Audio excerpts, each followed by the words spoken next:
Good evening. It's 8 p.m. in Istanbul and 7 p.m. in Berlin. We are live at our Zoom meeting room and we are live on our YouTube channel.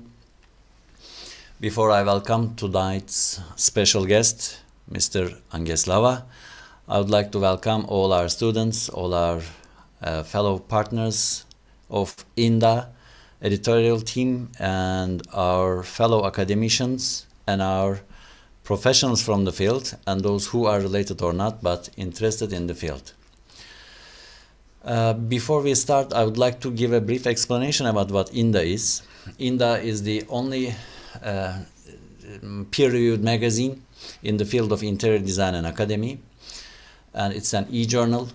It's published twice a year, besides the fact that it's an e-journal, it is also a platform of thinking and different participations from the field, different fields of design. And due to this goal, tonight we have a special guest from Artcom and Mr. Jussi Angeslava. Welcome and thank you participating. Ta-da!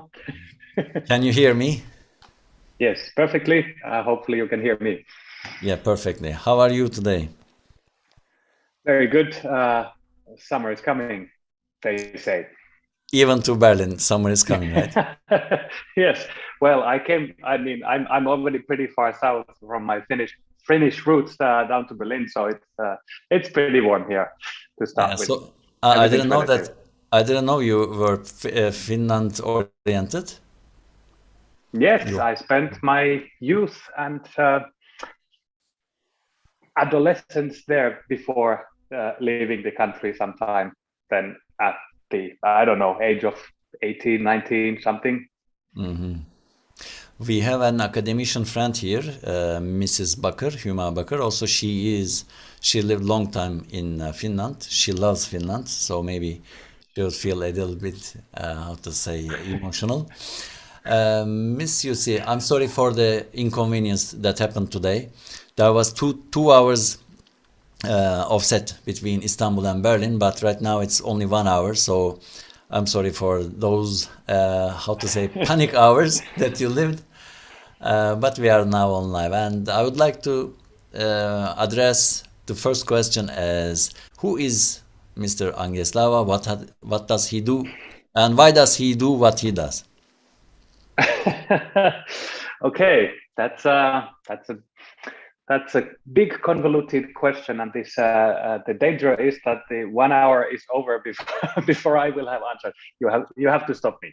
Okay, so Jussi Angeslava is a Finn, as we already learned. So I grew up in the south, and then we have a family farm where I spent a couple of years before then trying to figure out what to do with my life when applying for different universities.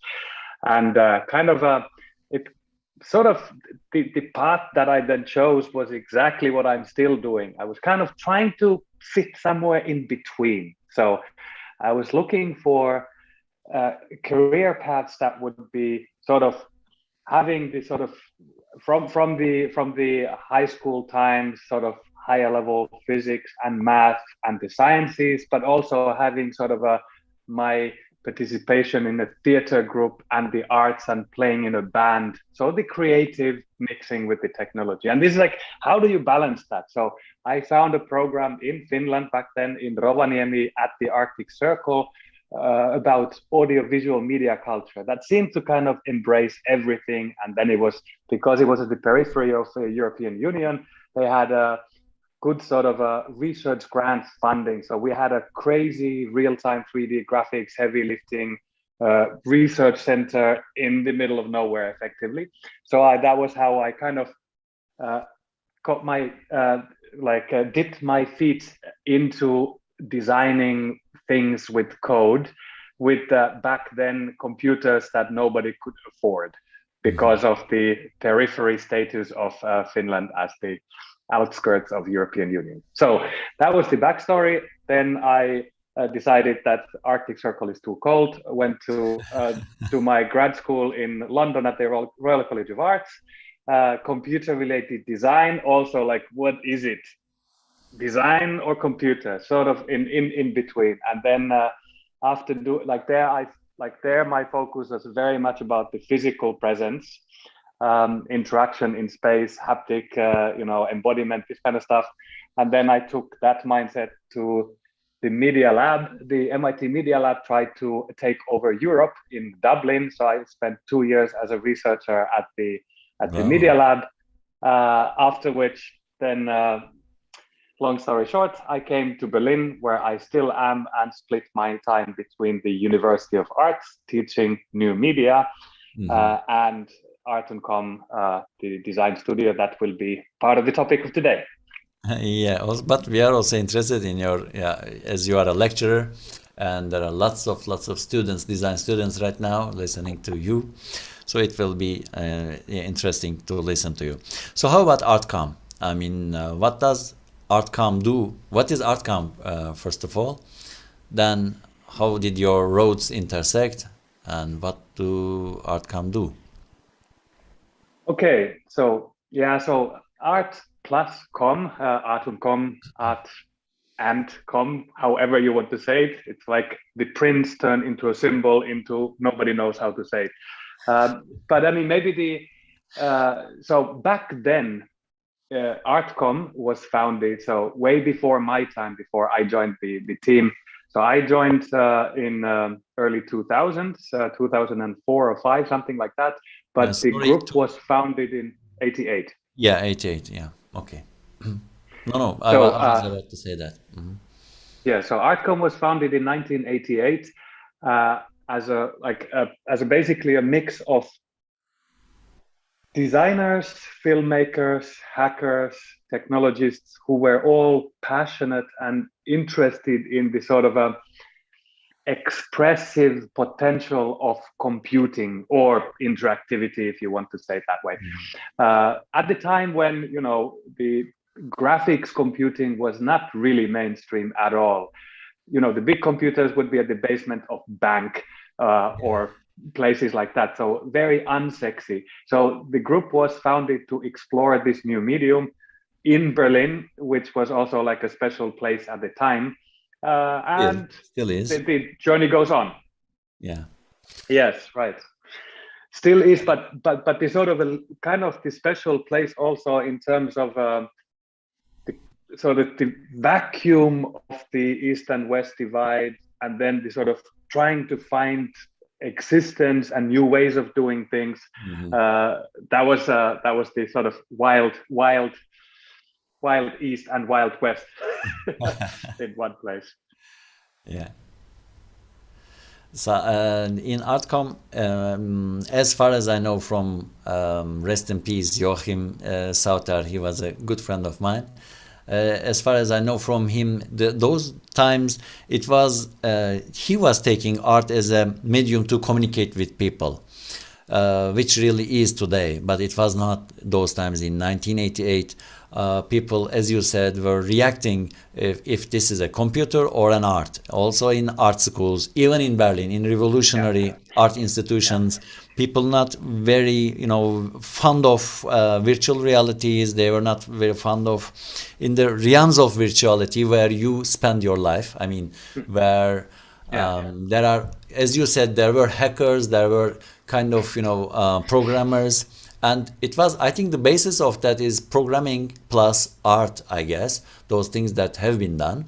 But even in Artcom, there was an opera written, or it was an opera scene. I don't know. I can't remember right yeah. now. But he said also there was a photographer. I just 2 days ago I spoke to an artist, to a German artist of mine, and he said he's a very famous photographer in Germany. That photographer made a photo machine which reflected an invisible logo or something, a sign to the walls that you were shooting, but you couldn't see it with your naked eyes. But when you took the photo, it appeared in those photos. This is crazy. Come on, what kind of mindset that thinks about it? But so I think it didn't start like an art. It started like an entertainment or just a geniosity. What was the purposes of those things that have been done in the very beginning of Artcom? Yeah.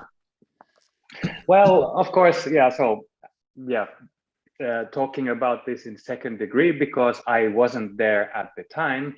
But I've been told, and having talked to many of the people from back then, I mean, it was really the sort of a true kind of curiosity about what can you do with these things, what is possible, what is like what you are not supposed to do, but if you do it you can show that it's possible, and then you can point a new way. Maybe there's also something, like I mean, again, like not having been and be in the sort of on the island in the center of East Berlin at the time, and the kind of a political situation as it was, uh, I cannot, I mean, I can only kind of by second degree uh, speculate on how it must have been, but also the kind of the availability of space in your head, but also physically having the space and time, and then also for research funding, big corporations were pumping money to Berlin to try to keep it relevant. And for these kind of ways, there was suddenly this kind of vacuum for meaning. And if you capture that meaning with artistic creation or designer creation, designers have superpowers in being compelling, right? So you can really communicate in a way that it becomes, you can create reality that is not prescribed, but you can make it happen by creating it desirable, and or kind of visionary, or put the kind of markers where you suggest the road should lead, and then the sort of engineering and the finances and the culture will follow in some cases. But I think in those years, in the very beginning, it was like an experimental art, the things. Then it became a design agency, but then it came back to experimental art, such as from kinetic sculptures that in BMW's factory, and those interactive signs on the roads and things. Is there a possibility that would you like to share some of your, projects, some of Sure. your works, Yes. if Let's. possible? Yeah, I can do it. Yes, of course. So maybe, but first I want to say this. It's not that black and white. It's not that it was wild art creation at the beginning and then became commercial and is now wild art again. These things have always existed in parallel.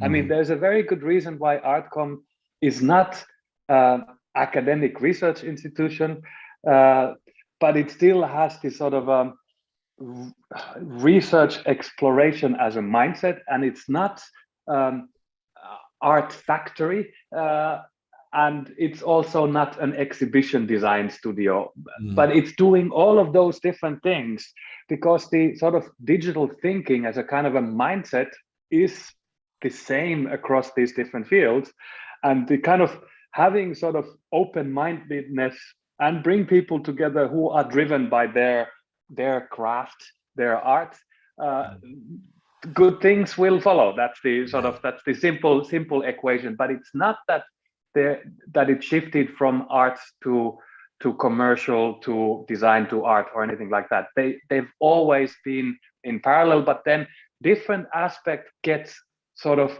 super famous at different times, and they then like define the external perspective on what the studio is. But yeah, maybe I can give you a little screen share mini Yes, please. introduction. Yes. Makes sense. Please. And before you start, I would like to tell those who may not know, there's a serial on Netflix called TerraVision, and that is actually the initialization of Google Earth, which belongs to you, isn't it? Am I wrong? I see those names and faces exactly in that. I saw it, and at the end, that's how I learned that Joachim passed away. I was so sorry. I was even shaking when I was calling his sister. I forgot her name anyway right now. I'm sorry. And that's how I learned. But that is that's a documentary, right? So that is not a fiction. So you found out what Google Earth is. Well,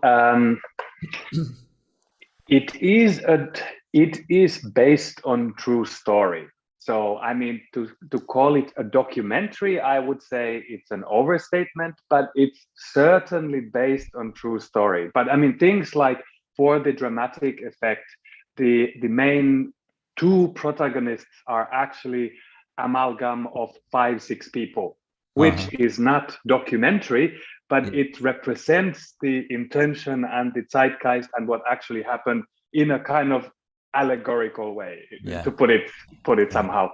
So let's advise it for yeah. those who have not watched it. Yes. So let me put this video, optimize screen share for video, because there will be some videos. So, but that's a good sort of a cliffhanger. So I wanted to start saying, so Artcom, we kind of, I already said this. So we are, from the very beginning, have been doing all of these different things, from artistic expression to communication projects like museum and research. And if we start with the research, ta-da! This is now the sort of, here you see this very project. Actually, the film is called $1 Billion Code, but it is the story of TerraVision and how it eerily, or like surprisingly well, sort of predated what then later on became the Google Earth, as you can see here in the top left corner, of having this infinite global database of 3D information of the Earth with hypertext, real time, in this case weather data, and so forth and so forth. But this was like but at the same time, if you then look at, so the top left corner, TerraVision to Google Earth, the same time the picture on the right is TerraVision as a spatial experience at the ICC in Tokyo, as a museum with this crazy trackball interface. So by designing, the computer never, or the interface never ended at the bounds of the screen. And that's sort of also very much sort of defining aspect of how Artcom has been working from the beginning, and it still is very much about our genotype, to think of the space together. So what is digital and what is physical, those are two ways to tell the story, and you put the meaning there where it best makes sense.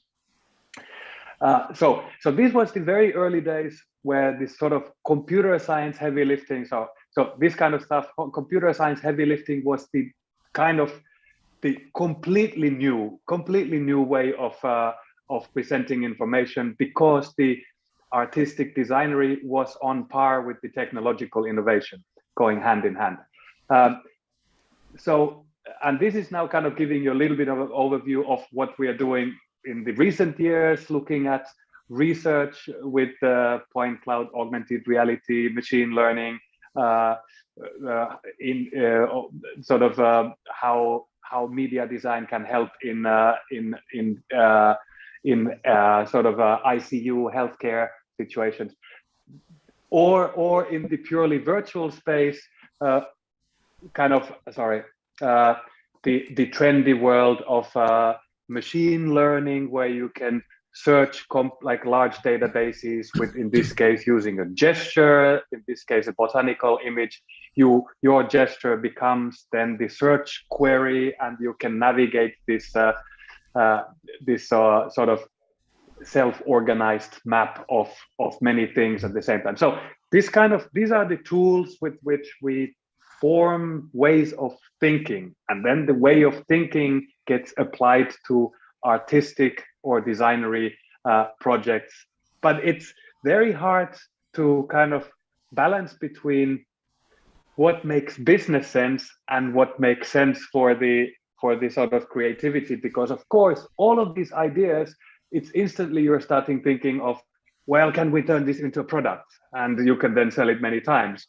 But we are inherently kind of inventors and not product makers with support and sort of iterative improvement, and 10 years later you're still doing the same thing. So we are sort of those who want to explore the new roads, but don't have the attention span to then maintain those roads as product pipelines. Mhm.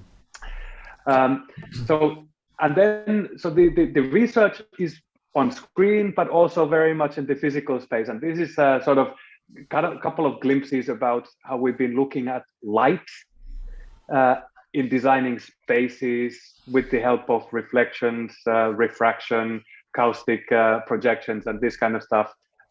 More kind of playground that extends into more artistic expressions, where we compute spaces and turn them into physical experiences.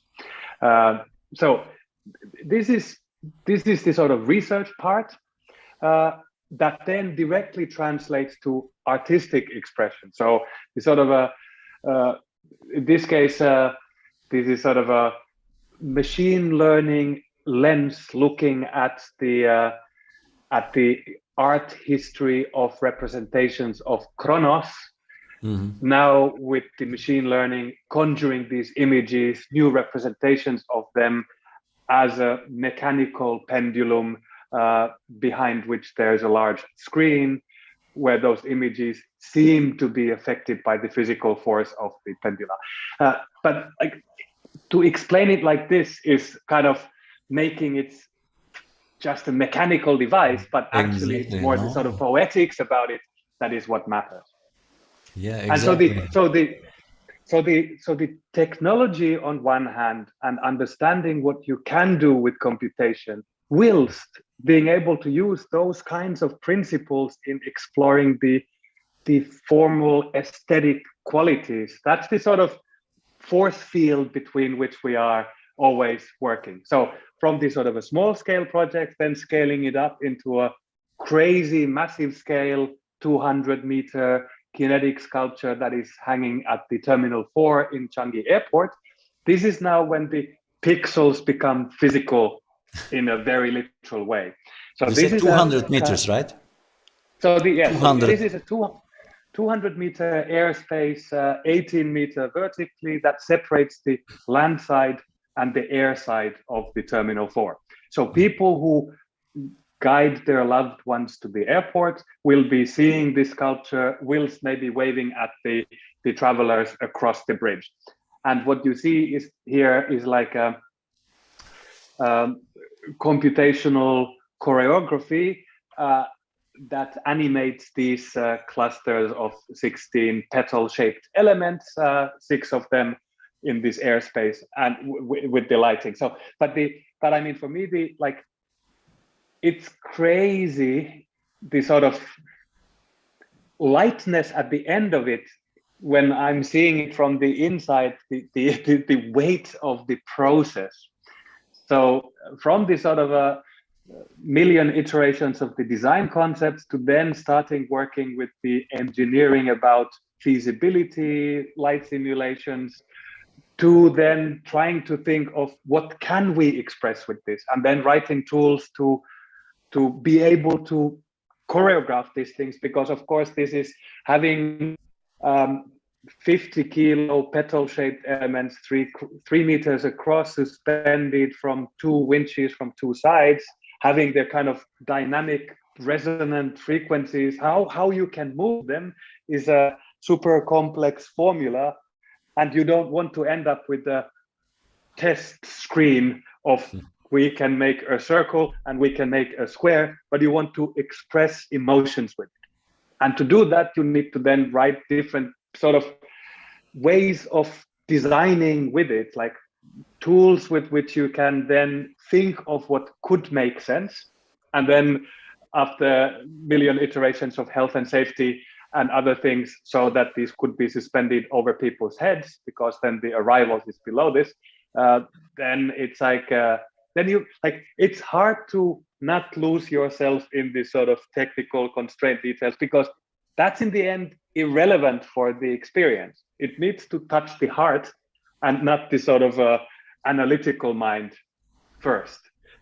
So it needs to feel something before it needs to be, fulfilling some other technical criteria. Sorry, I'm digressing. But so like I already kind of talked about this a little bit. building tools, prototyping, finding ways of then communicating that takes us to the final thing. And then maybe then I continue a little bit further. Keyword augmented reality. This is augmented reality slightly differently. So this is so we always try, like all of these works I said before, they kind of, there is a lot of technological innovation and elegance that you could think of as a roadmap for product type things.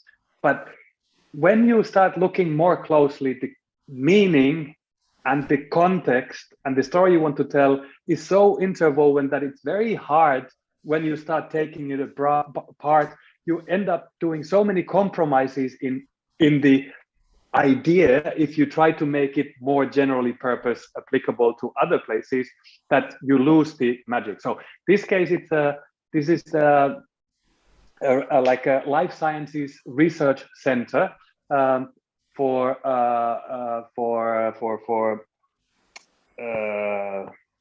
short circuit.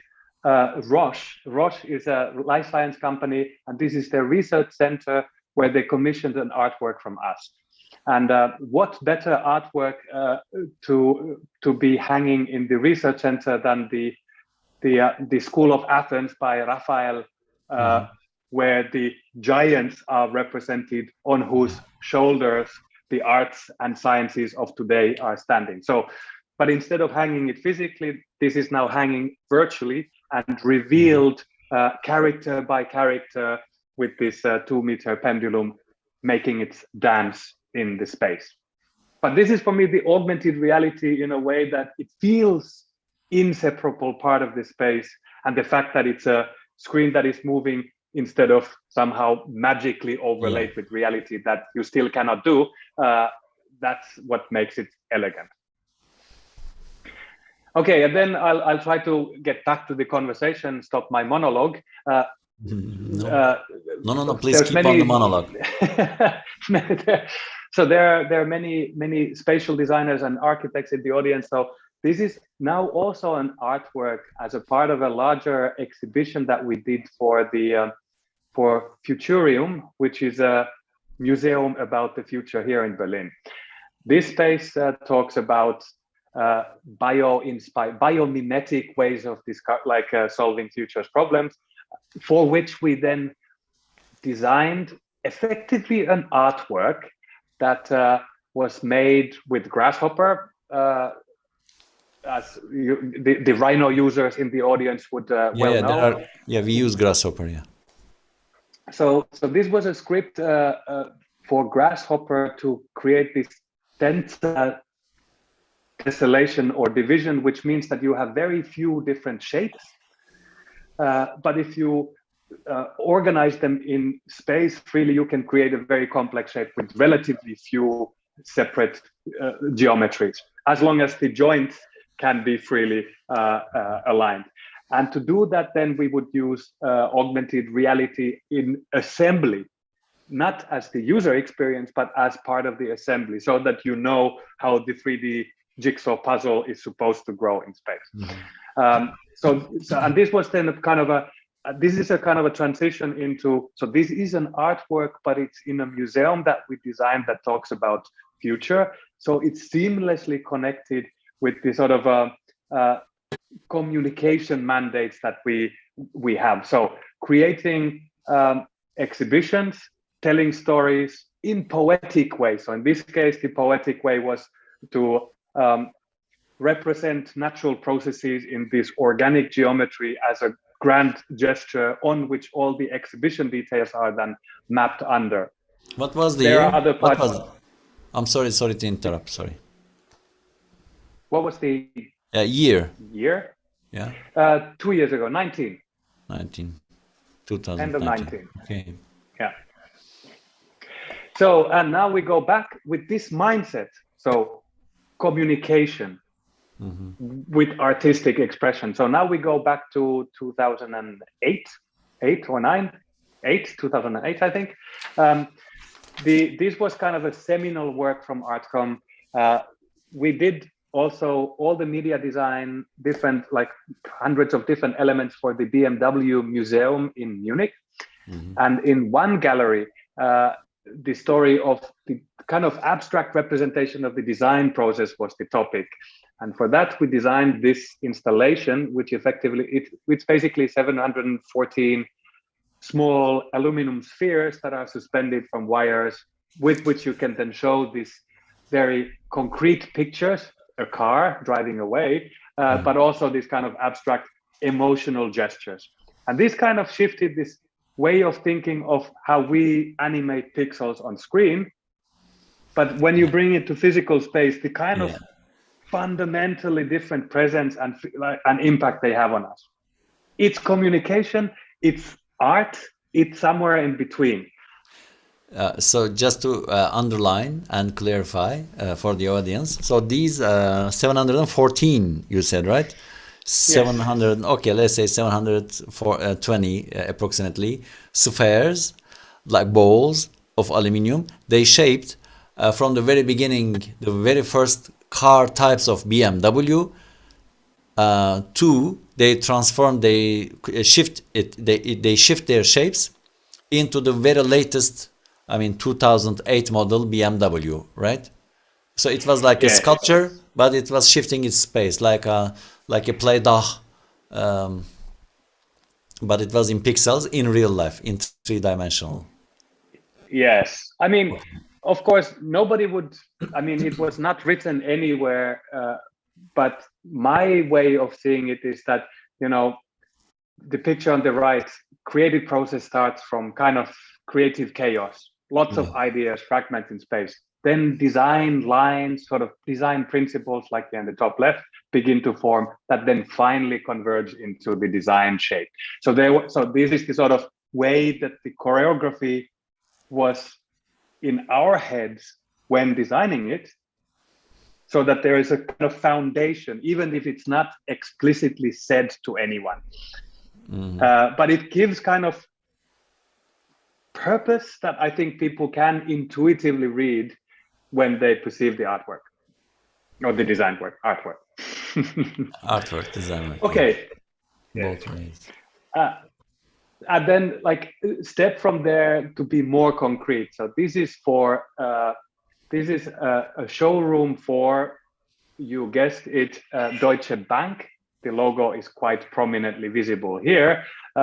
So we made their brand space. So this is getting more and more in the communication front, like these anamorphotic logos that would then be sometimes interfaces for multi-touch screens or interfaces as kinetic sculptures that are playing more abstract way with the topic, and then helping the client company narrate their story as a spatial experience where facts, but also this kind of 360 surround experiences are communicated in the same space. Then I switch. So these are the heavy lifting of everything gets more and more complex, three-dimensional, many motors. Rolling back into the storytelling in museums. So this is in Moscow in Denmark, evolutionary stairs. So these are the early hominids, our ancestors, represented through this little periscope. There's a pre-made film that runs through it that kind of contextualizes those real sculptures on the stairs, so that they kind of become alive. But becoming alive without making the sort of uncanny valley animation of human figures that looks kind of robotic. We didn't want to do that. So instead we made a frozen frame and then just created this setting that narrates the story of what these characters might have been experiencing. So in this case, so there are different viewers.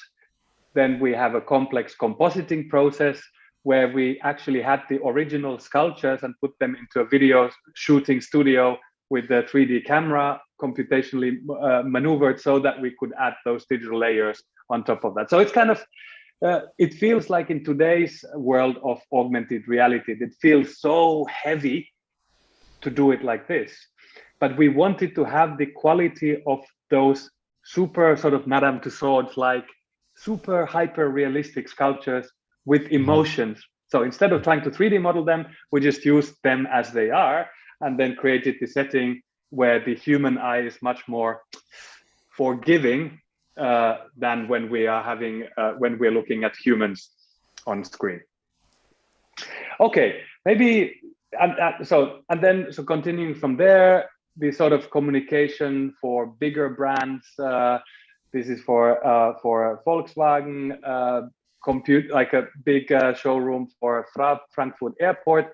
So this is what we have been doing all the time and still keep on doing. So looking at this kind of basic principles and ideas of augmentation, not as like it must be running on this and this platform and has this many frames. But what makes sense for the storytelling point of view? We can stick a camera on this or a screen in a fixed position so that you can only look into it, but because the way it is positioned, it makes sense. And then it's much better than having free movements where everything is kind of shaky and everything is always kind of justified. Well, technology is not there yet. So if technology is not there yet, you should solve it with design, finding hacks and shortcuts and other ways of framing it differently so that the current technology can solve what you want to do. Okay, I'll stop the screen sharing for now, because I think that I just wanted to give you kind of a feeling, an overview of the different kinds of ways of working, where the common baseline is still digital thinking, maybe could say it like that, and whether it's art or research or communication, they are different manifestations. You also mentioned between your sentences, but I would like to re-ask this question. What is your approach to design nowadays, not when you first started, but nowadays as Jussi Angeslava in the year 2022? For an installation in spatial design, in architectural space, what should be the effect of technology plus technological implementations in space? And there is not a certain border between art and technology or coding, and because it's now those borders have been blurred for a long time ago. But what is your way of thinking when there is a spatial design and an architect or any investor requests something from Artcom or from Jussi, and what is the first initial design thinking, and what is your approach? Well, I mean, so given that we at Artcom and me as Jussi have this kind of a profile where technology plays often a central role, that means that often the new inquiries are already primed for that. So clients coming to me, coming to us, expect technology. So so my first approach starts with gauging, trying to find the threshold of how much of the technology request is political, to say we need technology because technology is innovation and we want to be future and therefore we need technology, completely independent of if it makes sense. So whether the expectation is the politics of what technology brings on the table or the possibilities for the experience that technology can bring on the table. So this is for me the first step, because I know that I have the best projects that I've ever worked on are agnostic. So they don't care if it's high tech or low tech. It needs to be good. And of course, me with my history, I will know more about how to do things with different technologies, and I'm inherently more interested in that. But that's not the quality criteria. That's a tool. So therefore, if from the early engagement you get the right kind of eye-level conversation where you can think freely. So you can think, can we solve this thing where we create a static sculpture, because most of the time it's like it doesn't make sense to have lots of projectors or motors running 24/7 if people come and go in irregular intervals. So can we find a way of maybe encode the digital thinking into physical form, and therefore it's kind of embodied, manifested there already without any energy overhead, so to say. So the runtime doesn't cost anything. It's the development that is the heavy lifting, for example, or the other way around, lots of throughputs, then you need to have a changing responsive something else. So this is one part of it. And then, of course, for me, there are different kind of grand narratives or areas of interest. So every project, I learn something new about how to bend lights in a clever way, or how much does it take to do this and that, or how fragile certain technologies are. And oftentimes, and this is maybe going back to where we started. So Artcom is not a product company. So we do not have a product and then we sell it ever after and release version 2, 3, 4, 5, 6. But it's still, we learn from the productions of one-offs. So the qualities, what makes them special. And once we have learned those qualities, we can then try to project how relevant and meaningful or elegant they are in future contexts. So, and these areas for me, I would say, so like from my study times, the sort of physical embodiment and the how we perceive as human beings through full sensory kind of like proprioception, kinesthetic sense, haptics, on top of the visual and auditive perception of space, is very close to my heart. So I want to use that as a special quality when designing spaces. Things that you are in the space, you are not an observer of the space, but you are an inhabitant. Then this like the computational reflectives, or like using methods to bend natural light instead of using projectors. That's one major topic. The kinetic movement has been a big one. And right now, the sort of what is coming next, we've just finished one larger research project looking at machine learning as a way of approaching cultural communication. So designing or like working with cultural stories with the help of machine learning. This is super tricky because the spectacle that spatial expressions often demand, and then the sort of the training of machine learning models, they are not easily compatible. So the best ways of now, it's like we are so at the mercy of the big tech companies, of the frameworks, and the frameworks themselves come with a lot of attitude what they're meant for. So trying to push those boundaries, but accepting that we cannot train our own language model that would need $2 million worth of electricity cost to do the training and crazy amount of text to train it. So we cannot do that. So we have to rely on the models that are already existing. And with this acceptance, we become more users instead of creators of those aspects. And that sometimes keeps me awake at night, how this sort of a platform capitalism is shifting. And then finally, the augmented reality, that is truly an interesting topic. When you don't think of augmented reality as it needs to be running on a mobile phone screen and you look at the world at arm's distance, but it's like what I showed the Raphael's pendulum. Augmentation means that there are different technological means that make you look at the physical space in different light. Yeah.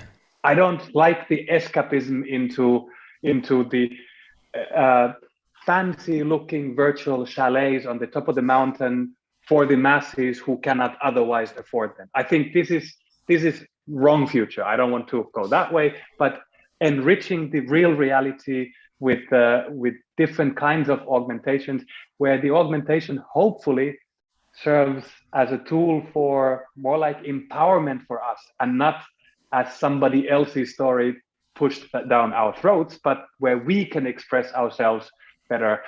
That's where I would like to see the future going, and being active participant in making it happen. There is a question from the attendees. I had to take the note, and now I'm enlarging that question. Probably nowadays it's easier to convince your customers for these, revolutionary ideas. But how hard was that in the very beginning of 2000s to convince your customers to these kind of, where there was no notion of augmented or virtual realities? I mean, people didn't believe in that kind of. People only thought that was a kind of video games, and that's it. But nowadays, okay, people believe in virtual reality, and everyone wants to jump in that stuff, and there is a huge, large economy on that, especially in the last year, let's say last 2 years, previous years.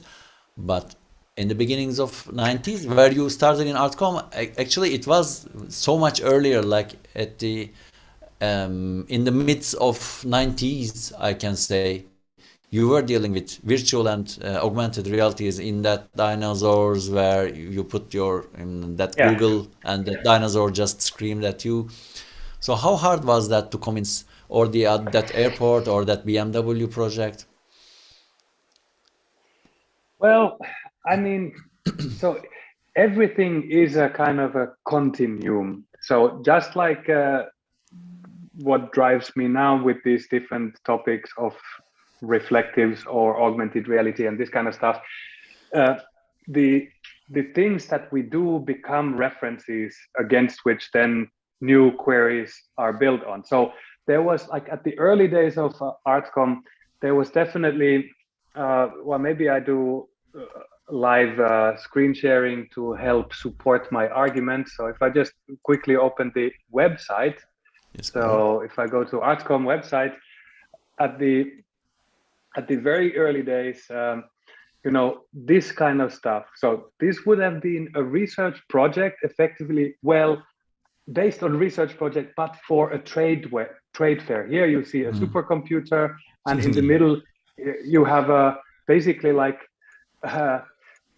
early iPad touchscreen moving in space, but instead of using vision tracking and inertial sensing, it's a mechanical hinge here with which you can then navigate this physical model. So this was happening in parallel with then sticking like a pole on the ground and looking at historical images in low-tech way. But it's 25 years ago. Come on. Yes, but I mean, but what I want to say is how to convince back then. So this was a lucky potential to have a research grant to deal with real-time 3D graphics, and then have a bold, big-paying client to be able to do something like this that shows that it's possible, so that later on you have the freedom to rethink what is technically needed to then make it more elegant and simplify the technological complexity and focus on the narrative richness. So you need to have this kind of authority over an area so that you that you can convince clients that you can do it before it has been done. But now in today's world, because there's so much hype about these technologies, it's kind of turned on its head. Everybody believes that that's possible without actually having a critical view on what augmented reality, for example, is good for. So the demand has kind of shifted much higher because of the sort of aspirations that the big companies are now projecting as a sales pitch to everyone, without really yet having solved it or having the backing of where it makes sense. So I think this has been like the huge shift from back then. You need to have this sort of credibility to be able to think something like this, that then in today's world, you don't need the credibility, but then you need to have the substance to make something that may not make sense as a request in the first place. That's amazing. I strongly advise our attendees and our audience to visit this website, your website, and strongly advise them to watch Billion Dollar Code. We have some more questions, but since we have 6 minutes left, if there are anything else that you would like to share with us, I think you already did. Yeah. Let's. If there are some interesting questions, let's hear. Okay, now from Huma Bakır says, I don't know, maybe this is Finnish. I don't know, Kitos Turkista. I don't know what it means. I always say it's good that there are firms in this world. Okay, good. Hey, but I have to feedback to that. Kiitos Turkista would be translated as thank you from Turkey, or thank you for having given me a fur coat. Finnish language is convoluted. Okay, so probably she meant thank you for giving the firm. Okay. So Jussi, thank you very much for. So it's Jussi, right? It's not Jussi. Yes, Jussi. Jussi, I'm I sorry. respond to both, but yes, it's Jussi. Yes. Okay, I'm sorry for the misspelling. Thank you very much for your time and sharing your experience with us. We are very much enlightened, and I strongly advise people to follow you on Instagram if you do have your account and the art count Yes. on web. And there are some questions on the audience, but I will not address them to you. So thank you for attending tonight. And next week we will be with Can Büyükberber, a Turkish media artist. Until then, thank you very much and have a nice week. Thank you, you. Jussi. Goodbye. Thank you. Thank you.